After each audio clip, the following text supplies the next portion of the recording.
오늘 내려주신 하나님의 말씀은 마가복음 1장 1절에서 8절까지의 말씀입니다. 오늘 말씀의 제목은 복음의 시작입니다.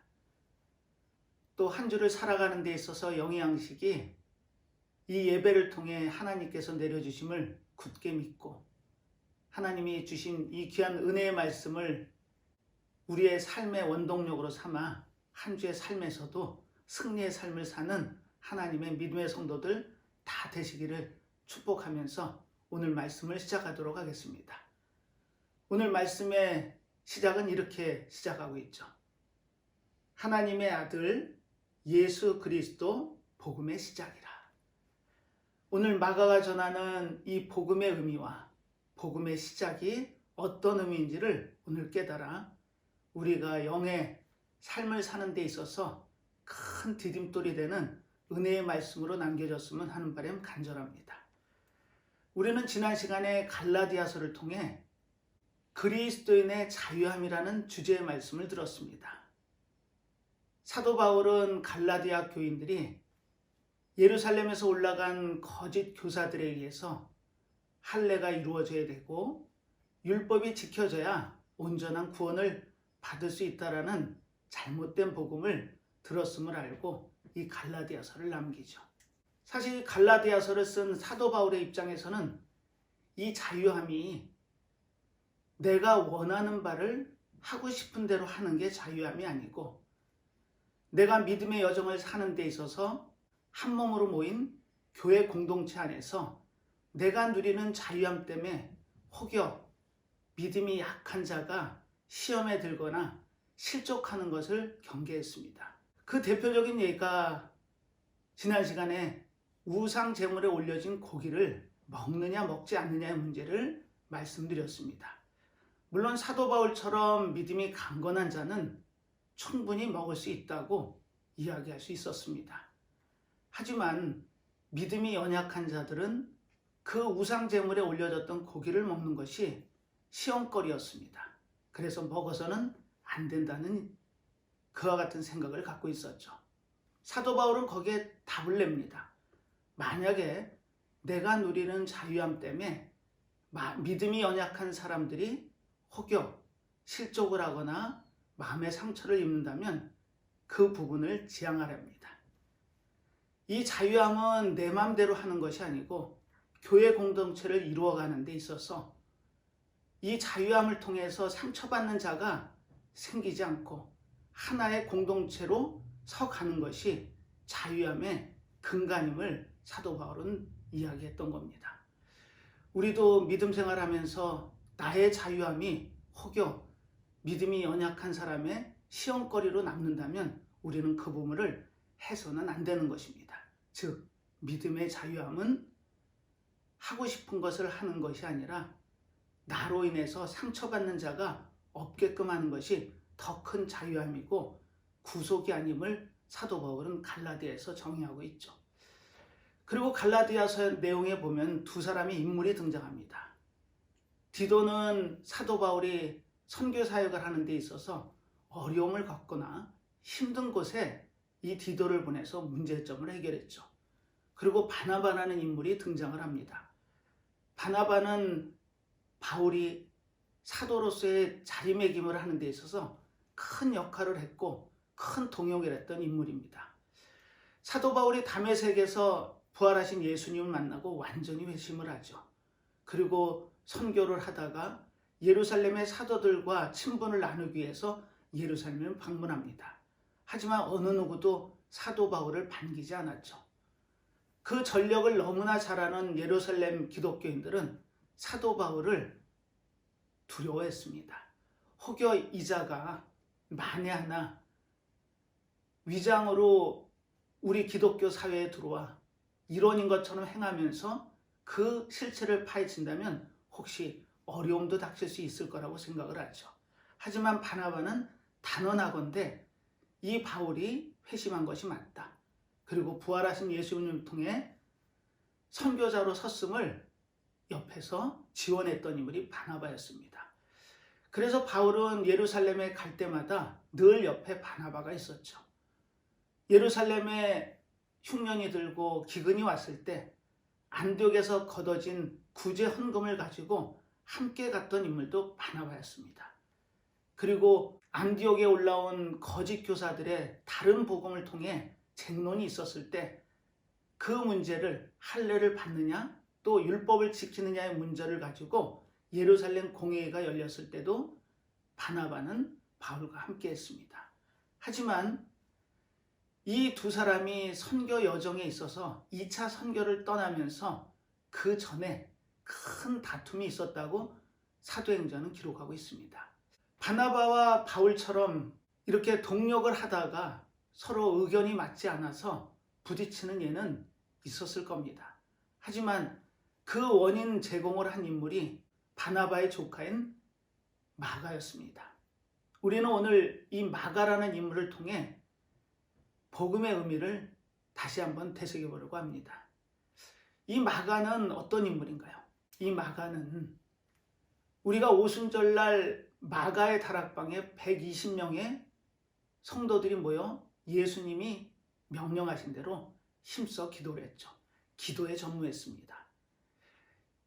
드디어 이들한테 성령이 임하고 하나님의 교회가 세워지기 시작하죠.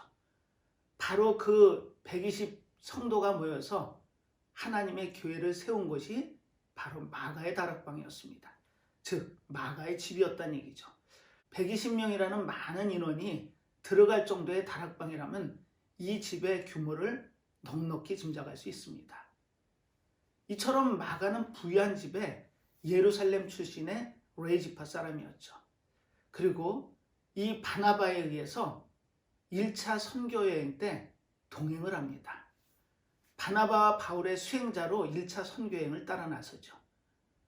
그런데 웬일인지 중도에 포기하고 마가가 예루살렘으로 돌아옵니다. 그 내용을 사도행전에서 찾아보면 이렇습니다. 안디옥에서 출발한 1차 선교여행이 구브로 섬을 거쳐서 소아시아 남부 해안 지역인 밤빌리아 지역에 도착을 하죠. 거기에 중심 항구는 버가였습니다. 그런데 버가에서 웬일인지 마가는 성경의 이유는 기록되어 있지 않지만 예루살렘으로 선교를 포기하고 돌아옵니다. 그 내용을 신학자들은 몇 가지로 요약해 보는데요. 그 첫 번째는 아마 마가가 부잣집 아들이다 보니까 선교여행이 고달퍼서 견뎌내지 못하고 돌아왔을 거다라고 이야기하기도 합니다. 그리고 두 번째는 풍토병에 걸려서 아마 돌아왔을 거다. 그리고 세 번째는 선교여행 중에 갈등 때문이었습니다. 아마 바울은 논리적으로 따진다면은 급진적인 성향이 강했을 겁니다. 일에 집중을 했죠. 하지만 바나바는 온건파였습니다. 그러다 보니까 그 중간에 있는 마가 입장에서는 굉장히 어려웠을 수도 있겠죠. 그리고 네 번째 이유는 향수병을 듭니다. 물론 성경에는 어떤 이유가 확실하다고 증언하진 않습니다. 미루어 짐작해 볼 뿐이죠. 여하튼 마가는 1차 선교여행 중간에 밤빌리아 버가에서 예루살렘으로 돌아옵니다. 자, 그리고 이 마가가 그 다음에 등장하는 것은 2차 선교여행 때입니다. 예루살렘 공회의에서 그 거짓 교사들의 쟁론에서 할례 받는 문제를 해결하고 안디옥에 돌아온 바나바와 바울은 2차 선교를 준비합니다. 그때 이 마가를 데려가는 문제로 심히 다투었다고 성경은 증언하죠.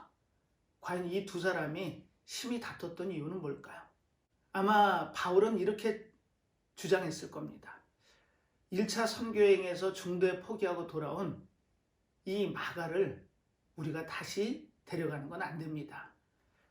선교 사역에 어쩌면 걸림돌로 작용할 수 있으니 두고 갑시다. 하지만 바나바는 자신의 조카인 마가를 챙겨서 같이 함께 가기를 원했죠. 그래서 같이 가야 된다고 주장을 합니다. 그리고 두 동역자 사이에는 틈이 벌어지죠. 성경의 기록대로라면 심히 다투었답니다. 그리고 두 사람은 우리 이렇게 다툼이 있은 뒤에 선교여행을 하는 건 하나님의 일을 하는데 덕이 안 되니 우리 여기 이쯤에서 서로 각자의 선교 사역으로 갑시다. 이렇게 이야기를 하고 두 동역자는 갈라서게 되죠. 바나바는 자신의 조카인 마가를 데리고 자신의 고향 섬인 구브로로 선교를 하러 들어갑니다. 그리고 바울은 베드로 전후서를 대필했던 실루아노라고 기록이 되어 있는데요. 신라와 함께 2차 선교행을 떠나게 됐던 겁니다. 이렇게 선교 역사는 두 동역자의 갈라짐으로 끝나죠. 그리고 시간이 흘렀습니다. 바울의 빌레몬서에 보면은 마가가 함께 동역한 걸로 기록이 되어 있습니다. 이 빌레몬서는 물론 로마의 옥중에서 썼죠. 그렇다면은 그 로마 옥중에서 믿음의 동역자로 아마 섰음이 분명합니다. 그리고 우리는 디모데 후서에서 사도 바울의 마지막 편지죠. 이 디모데 후서는 사도 바울의 13번에 걸친 서신서 중에 마지막으로 두 번째 로마에 갇혔을 때 이 디모데에게 마지막으로 쓴 서신이 디모데 후서입니다. 이 내용을 잠깐 살펴보면 사도 바울이 마지막을 준비했음을 알 수 있습니다. 그 첫 번째 이유는 드로아에 있는 가보의 집에서 자신의 겉옷을 가져다 달라고 디모데에게 부탁을 합니다. 이 의미는 이제 겨울이 곧 다가올 거고 이 추운 겨울 감옥에서 옥살이를 한다는 게 쉽지는 않았겠죠. 그래서 이 육체적인 겨울 준비를 하기 위해서 겉옷을 가져달라고 부탁을 합니다. 그리고 또 한 가지 부탁을 하죠. 가죽에 써놓은 성경을 함께 가져다 달라고 부탁을 합니다. 그 의미는 영적인 겨울을 준비했던 거죠. 아마 사도 바울은 이 마지막 옥중에서 편지를 보내면서 자신의 일생이 얼마 남지 않았던 걸 직감적으로 알지 않았나 싶습니다.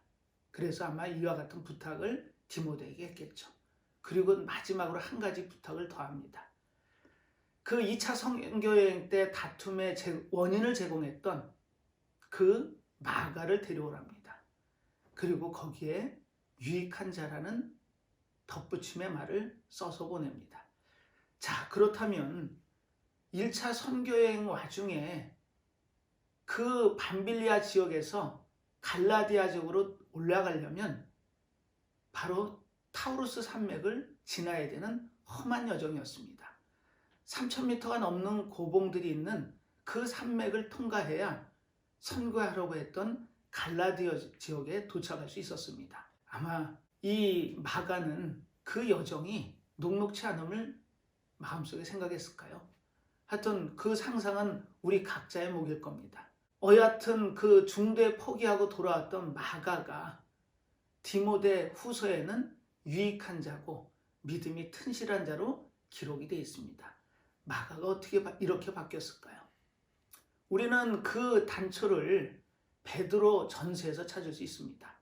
베드로 전서 5장 13절에 있습니다. 함께 택하심을 받은 바벨론에 있는 교회가 너희에게 문안하고 내 아들 마가도 그리하느니라. 베드로의 고백입니다. 여기서 바벨론은 물론 로마를 상징합니다. 그 당시에는 로마 제국을 직접적으로 이렇게 쓸 수가 없었죠. 그래서 비유적으로 바벨론이라고 표기하고 그리고 마가를 내 아들 마가로 호칭하고 있습니다. 자, 우리는 여기서 마가의 변화를 직감할 수 있습니다. 마가복음에 보면은 14장 51절에 한 청년으로 등장을 하죠. 사실 그 내용을 우리는 한번 살펴볼 필요가 있습니다. 이 사복음서에는 전부 기록된 내용도 있지만 마태, 누가, 요한복음에는 기록되어 있지 않는 내용이 마가복음에만 기록이 되어 있습니다. 자, 우리 본문 한번 찾아볼까요? 마가복음 14장 51절입니다. 한 청년이 벗은 몸에 배 혼니볼을 두르고 예수를 따라오다가 무리에게 잡힘에 배 혼니볼을 버리고 벗은 몸으로 도망하니라. 마가의 어쩌면 자주 섞인 고백일 수 있습니다. 많은 신학자들은 여기에 나오는 청년을 마가로 보고 있죠. 마가는 어디 내세울 내용은 사실 아닙니다. 하지만 자신이 변화된 상황에서 자신의 모습을 들춰내고 있었던 겁니다. 제가 이런 사람이었습니다. 온전한 복음의 전달자로 서기 전까지는 사실 이렇게 연약한 존재가 저였습니다라는 고백일 수 있습니다. 예수님께서 겟세마네에서 제사장들이 보낸 군병들에 의해서 체포가 돼서 끌려가는 저간의 상황에 잠결에 배옷이불을 들쳐 입고 예수님을 쫓다가 붙잡힐 듯 하니 그 이불조차도 벗어놓고 알몸으로 도망갔던 인물이 마가였습니다. 마가는 어쩌면 믿음이 연약한 자에 들어갔을 수도 있겠습니다. 그런 마가가 어떻게 변화를 가져갈 수 있었을까요? 신학자들은 그 이유를 베드로에서 찾습니다. 우리가 본문에서 본 것처럼 베드로의 참 아들, 내 아들이라는 고백처럼 베드로는 자신이 예수님을 3번씩이나 부인했던 절망의 나락에 떨어졌던 경험이 있던 인물이었습니다. 선교여행을 떠났지만 여하튼 우리가 추측컨대 여러 가지 원인 중에 하나로 마가는 중도에 포기할 수밖에 없었고 실패라는 것을 경험하게 되죠. 그때 예루살렘에 돌아온 마가를 챙긴 인물이 베드로였습니다. 그리고 다독였겠죠. 그 실패라는 것은 우리가 믿음의 여정에서 누구나 만날 수 있는 걸림돌입니다. 우리가 믿음 생활하면서 많은 어려움을 겪을 수 있습니다. 그리고 그 믿음이 흔들릴 수 있죠. 베드로는 단언했습니다. 하지만 그 단언이 그 밤 사이에 3번이나 부인하는 쪽으로 결과가 나죠. 통곡을 합니다. 그 떨어졌던 나락을 기억한 베드로는 이 마가를 챙기고 싶었을 겁니다. 그래서 마가를 다독이죠. 그리고 마가가 진정한 복음의 전도자로 섰던 겁니다. 이 마가복음은 혹시 우리가 오해할 수 있는데 4복음서의 한 복음서를 썼다 해서 혹시 예수님의 12제자가 아닌가 오해할 수 있습니다. 누가도 마찬가지죠. 하지만 마가와 누가는 12사도에 들어가지 않는 인물들이었습니다. 이 누가는 사도행전과 누가복음을 쓰죠. 바울의 영향이었습니다. 바울과 함께 동역하고 바울이 옥중에서 혼자 힘들어할 때 옆에서 지근거리에서 그 바울을 도왔던 인물이 누가입니다. 그래서 누가는 사도행전이라는 신약 유일한 역사서를 쓰고 바로 누가복음 4복음서의 하나를 남기게 되죠. 마가 또한 마찬가지입니다.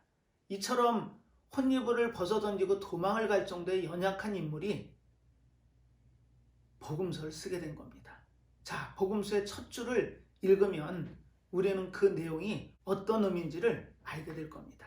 하나님의 아들 예수 그리스도 복음의 시작이라. 아멘. 그 연약한 마가가 놀라운 고백을 하고 있습니다.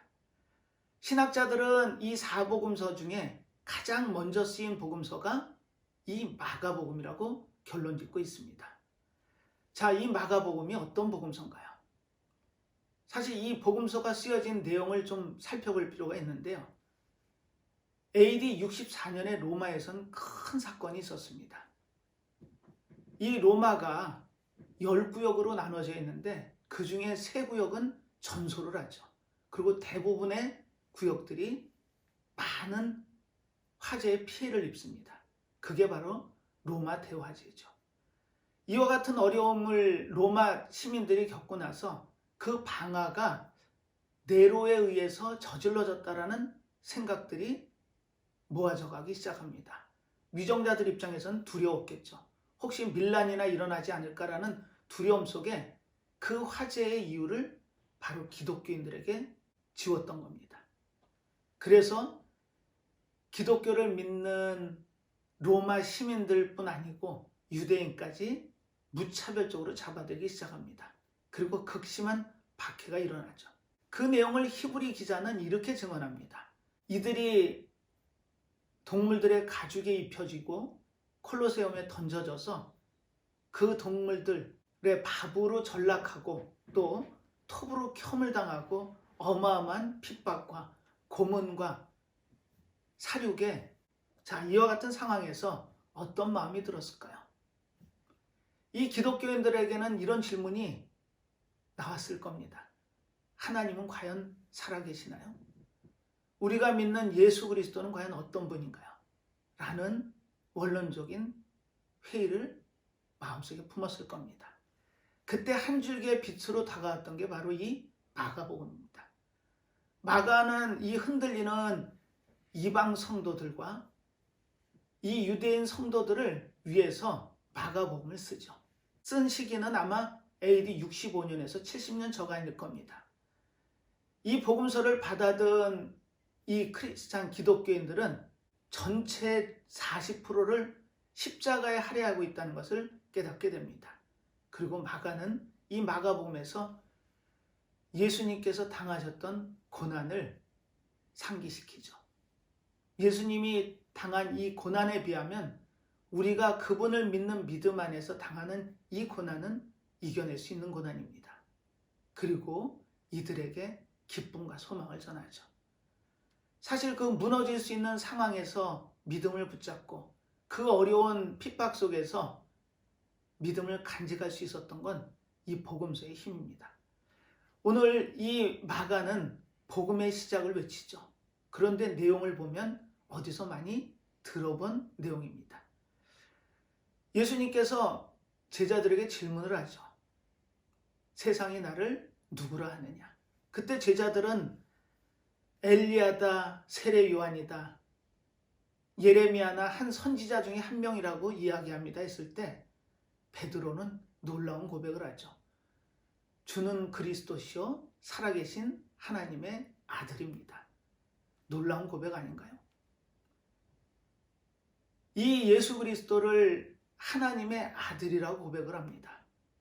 그리고 그 고백에 영향을 받은 마가 또한 오늘 이 본문을 그대로 기록하고 있었던 겁니다. 자, 한번 살펴볼까요? 하나님의 아들 예수 그리스도 복음의 시작이라. 놀라운 고백입니다. 사실 이 고백은 신약 성경의 첫 절입니다.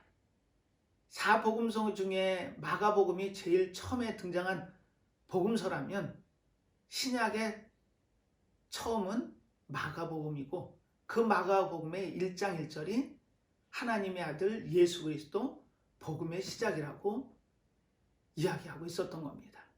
자, 그 내용을 우리는 어떻게 받아들여야 될까요?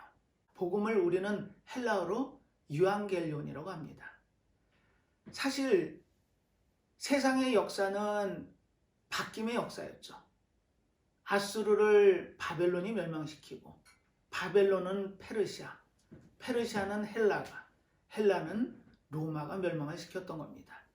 이렇게 새로운 시대가 열리게 되면 그 황제들은 유앙겔리온을 선포하죠. 즉 그 의미는 세상이 바뀌었다는 겁니다. 새 나라가 시작됐다는 겁니다.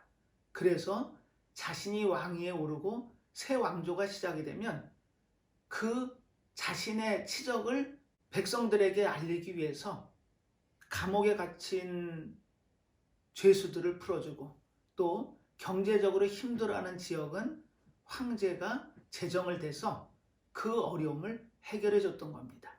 그래서 새로운 나라가 등장하고 유앙겔리온이 선포되면 그것은 기쁜 소식이었던 겁니다. 사실 복음이라는 단어는 신약에만 등장합니다. 구약에는 나오지 않죠. 이사야 선지자의 이야기처럼 좋은 소식이라는 이야기는 기록이 되어 있지만 복음이라는 단어는 나오지 않습니다. 이처럼 유앙겔리온 복음은 그 당시 사람들에게 기쁨의 소식이었습니다. 자, 기독교인들한테는 유앙겔리온이 어떤 기쁜 소식이었을까요? 그것은 바로 하나님의 나라가 임했고 왕으로 오신 예수 그리스도를 믿고 그분이 이끌어가는 하나님의 나라의 백성으로 섰다라는 선언이 바로 이 유앙겔리온 복음의 시작이었습니다. 자, 이 시작이라는 단어를 우리 한번 볼까요? 사실 NIV 성경에서는 이 부분을 The beginning으로 시작합니다. The beginning of the gospel about Jesus Christ, the Son of God. 이렇게 시작을 하죠. 그리고 구약에서는 in the beginning으로 시작합니다. 즉 태초에. 사실 이 태초에라는 히브리 말은 브레시트입니다. 그리고 마가복음에서 쓰고 있는 이 시작이란 단어는 아르케입니다. 즉 헬라어 아르케와 히브리어 브레시트는 같은 의미였습니다. 그리고 구약에서 시작이라는 단어가 태초에로 시작하듯이 그 창조의 완성이 복음에 있었던 겁니다. 그 공통점을 기억하시나요? 우리는 그 부분을 이해를 하셔야 됩니다. 구약에 창조된 그 세상이 완성으로 가는 길은 복음밖에 없다는 겁니다. 그 의미를 마가는 선언하고 있었던 거죠. 자, 그 내용을 알고 다시 이 내용을 읽어본다면 의미가 색다를 겁니다. 하나님의 아들이신 예수 그리스도께서 여신 기쁜 소식, 복음이 바로 이 세상의 새로운 시작이라고요. 이 새로운 시작을 우리는 마음속에 받아들여야 됩니다. 요즘처럼 어렵고 힘들 때일수록 복음의 의미를 마음속에 새기십시오. 마가는 완전히 다른 인물이 됐습니다. 그 연약한 믿음을 가진 마가가 베드로 사도의 지도함과 또 사도 바울의 영향으로 다른 사람으로 바뀌었던 겁니다. 그리고 이처럼 복음이라는 것을 정확하게 정의할 수 있는 믿음의 자리에까지 갔던 겁니다. 우리가 믿음 생활하면서 복음의 정의를 마음속에 되뇌이는 그와 같은 믿음의 여정에 계시길 바랍니다. 그 의미를 온전히 깨닫는다면 우리의 삶은 바뀔 수 있습니다. 사실 복음을 받아들이고 믿음 생활을 하고 믿음의 순례길을 가는 우리들이 가장 마음속에 염두에 둬야 되는 게 삶의 변화입니다. 마가는 그 자신의 치부 같은 그 모습을 자신의 복음서에다 기록할 수 있었던 것은 내가 그만큼 바뀌었다라는 선언이었던 겁니다. 그게 복음의 힘이죠. 이 복음을 온전히 붙잡은 마가는 다른 사람이 돼 있었습니다. 바울은 그 마가를 유익한 자, 믿음이 튼실한 자로 정의하고 있었던 겁니다. 자, 오늘 본문이 복음의 시작입니다. 이 본문을 찬찬히 살펴보면서 우리가 과연 어느 정도의 복음의 의미를 깨닫고 있는지, 또 우리의 복음의 삶이 어떤지를 찾아보는 시간 됐으면 하는 바람 간절함 속에 이 오늘 본문을 살펴보도록 하겠습니다. 2절은 이렇게 시작하고 있죠. 선지자 이사야의 글에 보라 내가 네 사자를 내 앞에 보내노니 저가 내 길을 예비하라. 광야에 외치는 자의 소리가 있어 가로되 너희는 주의 길을 예비하라. 주의 첩경을 평탄케 하라. 기록된 것과 같이. 2절에 선지자 이사야는 한 인물을 가리킵니다. 이 복음의 시작이라는 마가의 선언이 있고 나서 한 인물이 등장하죠. 그 인물이 누굴까요? 그 인물은 바로 세례 요한입니다. 이 세례 요한은 예수님 사역을 위해서 예비한 자였습니다. 예수님의 사역의 길을 평탄케 하기 위해서 이 땅에 6개월 전에 보낸 인물이었죠. 마리아가 성령으로 예수님을 잉태하고 하나님이 보낸 사자에 의해서 그분이 메시아임을 듣습니다. 그리고 찾아간 인물이 엘리사벳이었죠. 엘리사벳이 누군가요? 바로 이 세례 요한의 어머니였습니다. 그 저간의 내용을 엘리사벳은 아는 듯이 마리아를 반기죠. 그때 복중에 있었던 세례 요한이 그 예수님을 알아보고 뱃속에서 뛰었습니다. 놀라운 이야기 아닌가요?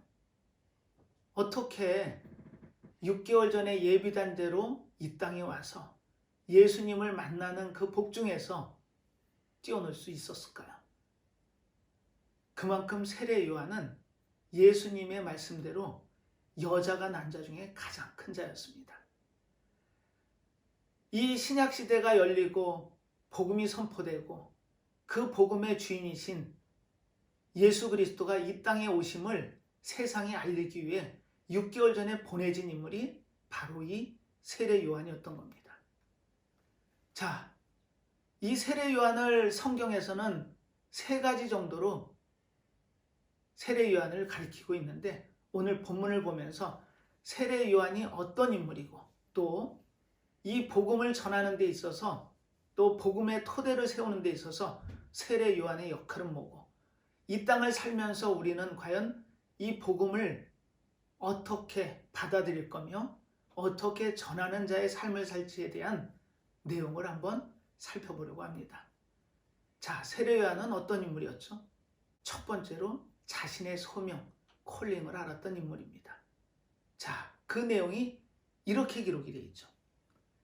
강야에 외치는 자의 소리가 있어 가로되 너희는 주의 길을 예비하라, 주의 첩경을 평탄케 하라. 이 세례 요한은 예수님이 이 땅에서 공생의 사역을 하시기 전에 이 세례 요한을 통해서 세례도 받으시죠. 그리고 공생애를 시작하기 전에 이 세례 요한은 빌립 안디바가 자신의 동생의 아내였던 헤로디아와 재혼했을 때 그건 율법에 어긋나는 행위였습니다.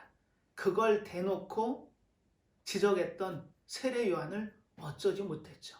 그만큼 세례 요한은 많은 이들의 칭송을 듣던 선지자였던 겁니다. 하지만 헤로디아와 살로메에 의해서 목이 잘려서 쟁반에 올려지는 운명적인 마무리를 하게 되죠. 우리는 그런 생각을 할 겁니다. 세례 요한의 삶을 알고 또 세례 요한이 갖고 있는 역사의 큰 역할을 기억한다면 그 마지막이 너무 허무할 수 있습니다. 하지만 세례 요한은 개의치 않았죠. 그 의미는 자신의 소명을 정확히 한 인물이 세례 요한이었습니다. 하나님으로부터 부름을 받은 그와 같은 사명자였지만 자신의 역할이 어디까지인지를 정확히 알았던 인물입니다. 그래서 이런 고백을 하죠. 광야에 외치는 자의 소리다. 소리는 남겨지는 게 아니죠. 들릴 때만 의미가 있습니다. 하지만 그 소리가 지나가면 남는 게 없다라는 얘기죠. 아마 세례 요한은 자신의 삶이 그렇게 끝나갈 거라는 걸 어쩌면 알 수도 있었을 겁니다. 이처럼 세례 요한은 하나님으로 받은 소명을 충실히 이행했죠. 예수님이 사역하는 데 있어서 회개의 세를 외칩니다. 그리고 그 물세례를 통해 이들에게 그 죄사함의 의미를 깨닫게 하죠. 자, 본문에 있습니다. 4절입니다. 세례 요한이 이르러 광야에서 죄사함을 받게 하는 회개의 세례를 전파하니 5절 온 유대 지방과 예루살렘 사람이 다 나아가 자기 죄를 자복하고 요단강에서 그에게 세례를 받더라. 이렇게 기록이 되어 있습니다. 즉 세례 요한은 예수님이 오셔서 성령과 불로 세례를 주신다고 말씀드렸습니다. 이 성령의 불은 구원 세례고 불의 세례는 심판의 세례입니다. 그분이 이 땅에 오시면 구원과 심판이 이루어질 텐데 그러기 전에 너희들이 이 죄의 문제를 물세례를 통해 정확하게 인식하라는 거였습니다. 죄사함을 받으라. 이처럼 세례 요한은 자신에게 주어진 소명을 충실히 이행합니다. 그리고 예수님이 사역하시는데 그 길을 예비하기 위해 최선을 다했던 인물이 바로 세례 요한이었습니다. 그래서 이 세례 요한은 성경의 기록대로 여자가 난 자 중에 가장 큰 자요, 예수님의 사역의 길을 예비한 자로 남겨져 있었던 겁니다. 자, 두 번째입니다. 두 번째는 이 세례 요한의 삶을 살펴보겠습니다. 그 삶을 이 마가복음에서는 이렇게 증언하죠. 5절입니다. 요한은 약태털을 입고 허리에 가죽띠를 띠고 메뚜기와 석청을 먹더라. 사실 이 모습을 보고 세례 요한이 에세네파의 일원이라고 이야기하는 신학자도 있습니다. 즉 금욕주의를 강조했던 그와 같은 모습일 수 있습니다. 자, 여기서 보면 약대털이 나오죠. 사실 약대털이라는 것은 우리가 지금 생각하는 고가의 밍크털이다 이런 의미가 아닙니다. 그 당시에 가장 가난한 자들이 입었던 옷이 이 약대털로 만든 옷이었습니다. 즉 그 얘기는 세례 요한이 제사장 집안의 자녀였습니다. 그런데 광야에 나가 삶을 살면서 가장 가난한 자들이 입었던 약대털로 만든 옷을 입었다는 겁니다. 자, 그리고 두 번째는 가죽띠가 나오죠. 이 가죽띠의 의미가 뭘까요? 사실 그 당시에 의복은 허리띠가 포인트였습니다. 그래서 돈이 있고 신분이 높은 사람들은 이 허리띠에 많은 장식을 했죠. 하지만 이 약대 털옷에 가죽띠를 둘렀다는 건 아무 장식도 없는 가난한 자의 모습으로 이 삶을 살아갔다는 의미가 되겠습니다. 자, 그리고 세 번째가 메뚜기와 석청이죠. 사실 이 메뚜기는 그 당시에 경제활동을 할 수 없는 아주 극빈한 자들이 삶을 겨우 영위할 수 있는 어떻게 보면 양식이었습니다. 그 메뚜기를 잡아서 먹고, 석청이라고 하는 것은 그 당시의 식습관은 이렇습니다. 식사를 다 마치면 디저트로 꿀을 먹었죠. 그 중에 가장 가난한 사람들이 먹었던 꿀이 바로 이 석청이었습니다. 이처럼 세례 요한은 삶이 극빈하기 그지없었습니다.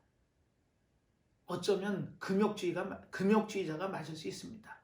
이와 같은 빈곤한 삶을 살면서, 그리고 세례 요한은 자신의 의미를 정확히 알고 본분을 지켰던 사람입니다. 그 의미를 콜텐붐 여사는 이렇게 얘기하죠. 2차 대전 때 어려움을 겪고 그 본인이 겪었던 경험을 간증을 통해 증언하러 다닐 때 많은 이들이 열광을 했습니다. 그때 주위에 있는 사람들이 이렇게 열광하는 모습을 보니 기쁘지 않으신가요? 했을 때 이렇게 대답했답니다. 나귀가 주인의 흉내를 낼 수는 없죠.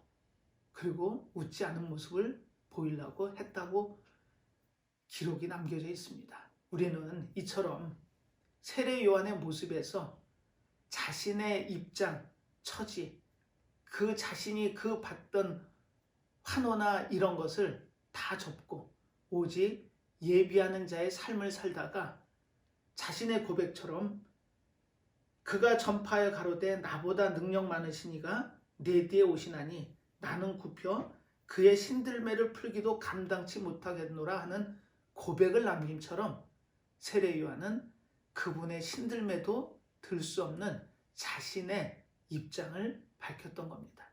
자, 우리는 이 세례 요한을 보면서 누가의 증언처럼 누가복음 3장 1절에서 놀라운 사실을 하나 발견하게 됩니다. 누가복음 3장 1절입니다. 디베로 가이사가 위에 있은지 15해. 자, 여기서 디베로 가이사는 티베리우스 황제입니다. 티베리우스 황제가 자신의 황제에 등극하고 15년이 지난 해에 본디오 빌라도가 유대 총독, 헤롯의 갈릴리의 분봉왕, 동생 빌립이 이두레아 드라고니 지방의 분봉왕, 루사니아가 아빌레네의 분봉왕으로 있을 때 그때 제사장은 안나스와 가야바입니다. 2절, 안나스와 가야바가 대제사장으로 있을 때, 자, 이와 같은 배경 설명을 하는 이유가 있습니다. 그 다음 절인데요. 그 다음에 하나님의 말씀이 빈들에서 사가랴의 아들 요한에게 임한지라. 아멘. 앞에 있는 황제 이름이 등장을 하고 본디오 빌라도 분봉왕이 등장을 하고 대제사장의 이름이 등장하면서 하나님의 말씀이 이들이 아닌 빈들에 임했답니다. 자, 이 의미가 우리의 오늘의 삶을 책임지는 하나님의 말씀입니다. 우리는 이 빈들에 있나요? 이 빈들에 있다라는 의미는 세례 요한의 삶의 모습에서 깨닫습니다.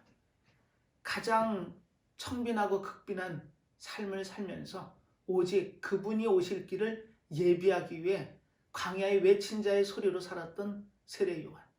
그 세례 요한이 빈들에 있을 때 하나님의 말씀이 임했습니다. 그 의미는 우리가 복음의 시작이라고 마가를 통해서 오늘 이 본문 말씀을 들으면서 이 복음은 하나님과 소통하는, 하나님과 영적인 교감이 있는 빈들에서 이루어지고 있다는 사실입니다. 우리는 얼마나 하나님께 집중하고 계시나요? 이 땅의 삶이 아무리 고달프고 힘들고 어려울지라도 우리는 그분께 집중하는 겁니다. 세례 요한은 그 모습을 몸으로 실천해내죠. 그 삶이 바로 복음을 받아들인 자의 삶이 되어야 됩니다. 우리가 신앙생활을 하면서 교회 공동체의 일원으로 살면서 내 삶이 전혀 바뀌지 않으면서 나만 나타내는 그 같은 삶이라면 그것은 의미가 없습니다. 우리가 지난 시간에 봤던 그리스도인의 자유함, 그 자유함을 통해 혹여 믿음이 연약한 사람이 상처를 받을 수 있다면 지양해야 된답니다. 멈춰야 된답니다. 그게 진정한 자유함이라고요. 자유함은 멈출 수 있는 그 능력이 자유함의 능력이었습니다. 그리고 빈들에 계십시오. 우리가 삶을 살면서 하나님과 집중을 하고 하나님과 소통할 수 있는 그 길은 빈들이었던 겁니다. 빈들에 하나님의 말씀이 임한 것처럼 우리의 삶 가운데 힘들고 어려운 과정 있을 수 있습니다. 초대교회 성도들이 그 콜로세움에서 짐승의 가죽이 입혀져서 죽어나갈 때, 또 어마어마한 핍박 가운데 그 삶이 무의미해져 갈 수 있는 정도의 어려움에 처했을 때 그들은 하나님의 말씀에 집중했던 겁니다. 오늘 마가가 선포했던 하나님의 아들 예수 그리스도 복음의 시작이라는 그 선언은 우리에게 주는 선언입니다. 이 땅의 삶 가운데 우리가 당하는 고난이나 어려움 충분히 있을 수 있습니다. 하지만 예수님이 당한 그 고난에 비할 바가 없다는 게 마가의 주장이었습니다. 우리가 당하는 어려움, 힘든 고통, 그 모든 것을 빈들에 있는 세례 요한의 마음처럼 마음속에 새기고 하나님과 소통하면서 그분이 주시는 말씀 따라 벗삼아 하루하루의 삶 가운데 살아나간다면 우리는 충분히 이겨낼 수 있습니다. 지금 힘들고 어려울 때일수록 하나님 말씀에 더 집중하십시오. 그리고 신약의 시작은 복음에 있었던 겁니다. 우리 모두 하나님이 주신 이 귀한 말씀을 통해 하루하루 삶에서 승리의 삶을 살아내는 하나님의 믿음의 성도들 다 되시기를 예수님의 이름으로 축복하면서 오늘 말씀을 마치도록 하겠습니다. 기도하겠습니다. 하나님 아버지, 오늘도 복주심의 약속하심처럼 귀하고 복된 주일날 하나님의 말씀을 주셨습니다.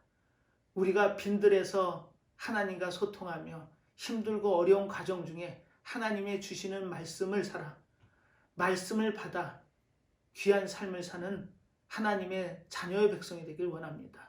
이 땅에 아무리 좋은 것들이 많이 있을지 모르지만 우리는 하나님의 말씀에 더 집중하고 하나님의 주신 말씀에 따라 사는 귀한 하나님의 백성이 되길 원합니다.